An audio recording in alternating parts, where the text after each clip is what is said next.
안녕하세요. 내 삶, 내 인생 채널을 찾아주신 여러분. 오늘은 우리 모두가 꿈꾸는 즐거운 인생에 대해 이야기해 보려고 합니다. 어떻게 하면 인생을 더 즐겁게 살 수 있을까요? 이 질문에 대한 답은 사람마다 다를 수 있습니다. 하지만 심리학 연구들과 많은 사람들의 경험을 통해 우리는 몇 가지 공통된 방법들을 찾을 수 있습니다. 오늘은 이런 연구 결과들과 지혜를 바탕으로 인생을 즐겁게 사는 10가지 방법을 함께 나누어 보겠습니다. 첫째, 현재에 집중하기. 첫 번째 방법은 현재에 집중하기입니다. 미국의 심리학자 존 카바치는 마음챙김이라는 개념을 통해 현재에 집중하는 것의 중요성을 강조했습니다. 김 할아버지 68세의 이야기를 들어볼까요? 저는 항상 과거의 실수를 후회하거나 미래를 걱정하며 살았어요. 그러다 우연히 명상을 접하게 됐죠. 처음엔 잡념 때문에 힘들었지만 꾸준히 하다 보니 현재에 집중하는 능력이 늘더라고요. 요즘은 아침에 일어나면 5분간 명상을 합니다.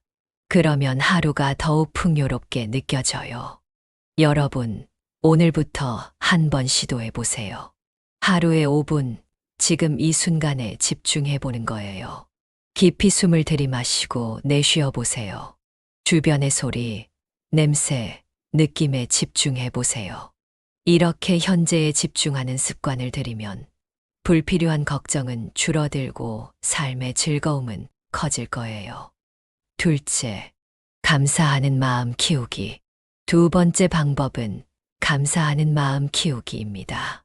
심리학자 로버트 에먼스의 연구에 따르면 감사하는 마음을 가진 사람들은 그렇지 않은 사람들보다 더 행복하고 건강하다고 합니다. 박 여사 62세의 경험담을 들어볼까요? 제가 암 진단을 받았을 때 정말 절망했어요.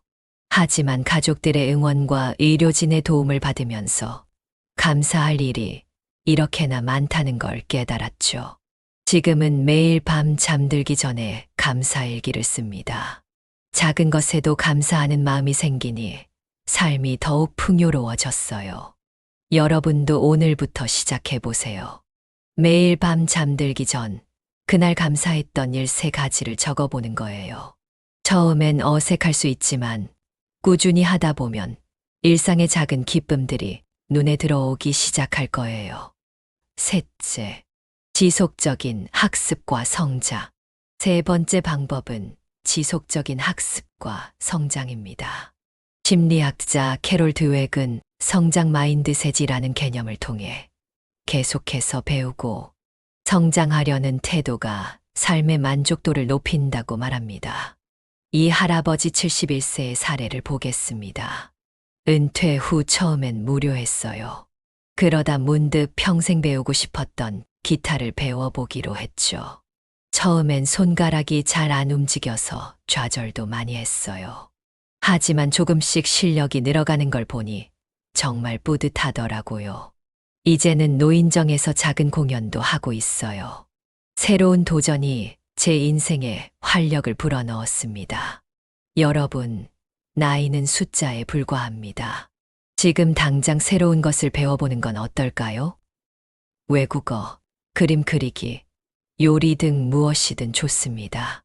중요한 건 배우는 과정을 즐기는 거예요. 넷째, 건강한 관계 유지하기. 네 번째 방법은 건강한 관계 유지하기입니다. 심리학자 로이 바우마이스터의 연구에 따르면 좋은 인간관계는 행복의 가장 중요한 요소 중 하나라고 합니다. 최할머니 65세의 이야기를 들어볼까요? 남편과 사별하고 우울증에 시달렸어요. 그러다 우연히 동네 합창단에 가입하게 됐죠. 처음엔 어색했지만 함께 노래하다 보니 어느새 마음이 치유되더라고요. 지금은 합창단 친구들과 일주일에 한 번씩 힐링 모임을 가져요. 서로의 이야기를 들어주고 힘이 되어주는 시간이에요. 여러분도 오늘부터 시작해 보세요. 오랫동안 연락 못했던 친구에게 전화 한 통 해보는 건 어떨까요? 요즘 어떻게 지내? 이 한마디가 여러분의 인간관계를 더욱 풍요롭게 만들 수 있답니다. 다섯째, 스트레스 관리와 마음 챙김. 다섯 번째 방법은 스트레스 관리와 마음 챙김입니다. 심리학자 리차드 라자로스는 스트레스 관리가 건강과 행복에 중요하다고 강조했습니다. 정 선생님 67세의 경험담입니다. 퇴직 후 갑자기 찾아온 공허함에 스트레스가 심했어요. 그러다 우연히 요가를 접하게 됐죠. 처음엔 몸이 굳어서 힘들었지만 꾸준히 하다 보니 몸도 마음도 유연해지더라고요. 요즘은 아침마다 요가로 하루를 시작합니다. 스트레스가 줄어들고 하루가 더욱 활기차졌어요. 여러분, 스트레스 관리 방법은 사람마다 다를 수 있어요. 요가, 명상, 산책, 독서 등 자신에게 맞는 방법을 찾아보세요. 중요한 건 규칙적으로 실천하는 거예요. 여섯째, 취미 활동 즐기기. 여섯 번째 방법은 취미 활동 즐기기입니다. 심리학자 미하이 칙센트미하이는 몰입이라는 개념을 통해 즐거운 활동에 푹 빠져 있을 때 가장 행복하다고 말합니다. 한 할아버지 69세의 사례를 보겠습니다. 은퇴 후 처음엔 시간을 어떻게 보내야 할지 몰랐어요. 그러다 우연히 텃밭 가꾸기를 시작했죠. 처음엔 그저 시간 때우기였는데 점점 재미가 붙더라고요. 씨앗을 심고 싹이 나고 열매를 맺는 과정을 지켜보는 게 정말 즐거워요. 요즘은 손주들과 함께 텃밭을 가꾸며 소중한 추억을 만들고 있습니다. 여러분, 어떤 활동이 여러분을 행복하게 만드나요? 그림 그리기, 등산, 음악 감상 등 무엇이든 좋습니다. 그 활동에 푹 빠져보세요. 시간 가는 줄 모르고 즐기다 보면 그게 바로 행복이랍니다. 일곱째, 자연과 교감하기. 일곱 번째 방법은 자연과 교감하기입니다. 심리학자 레이첼과 스티븐 카플란의 연구에 따르면 자연과의 교감은 스트레스를 줄이고 정신 건강을 개선한다고 합니다. 이 할머니 72세의 이야기를 들어볼까요? 도시 생활에 지쳐 우울증이 왔어요. 의사 선생님 권유로 주말마다 근처 산에 다니기 시작했죠. 처음엔 힘들었지만 푸른 나무들 사이를 걷다 보니 마음이 차분해지더라고요. 지금은 산행동호회에 가입해서 매주 새로운 산을 오르고 있어요. 자연 속에서 걷다 보면 마음의 짐도 덜어지고 새로운 에너지가 생겨요. 여러분, 주변의 자연을 한번 찾아보세요. 큰 산이나 바다가 아니어도 좋아요. 동네 공원의 나무 한 그루, 하늘의 구름 한 조각에서도 자연의 아름다움을 느낄 수 있답니다. 자연과 교감하는 시간은 여러분의 마음을 치유하고 활력을 줄 거예요. 여덟째, 봉사와 나눔 실천하기. 여덟 번째 방법은 봉사와 나눔 실천하기입니다. 심리학자 스티븐 포스트의 연구에 따르면 남을 돕는 행위는 도움을 주는 사람의 행복감도 높인다고 합니다. 박 할아버지 75세의 경험담을 들어볼까요? 은퇴 후 처음엔 세상에 쓸모없는 사람이 된 것 같아 우울했어요. 그러다 우연히 지역 아동센터에서 봉사활동을 시작했죠. 아이들에게 제가 평생 해온 목공 기술을 가르치는데 그 아이들의 밝은 웃음을 보면 저도 덩달아 행복해져요. 이제는 매주 봉사활동 가는 날이 기다려집니다. 여러분, 나눔의 방법은 다양해요. 큰 것부터 시작할 필요 없어요.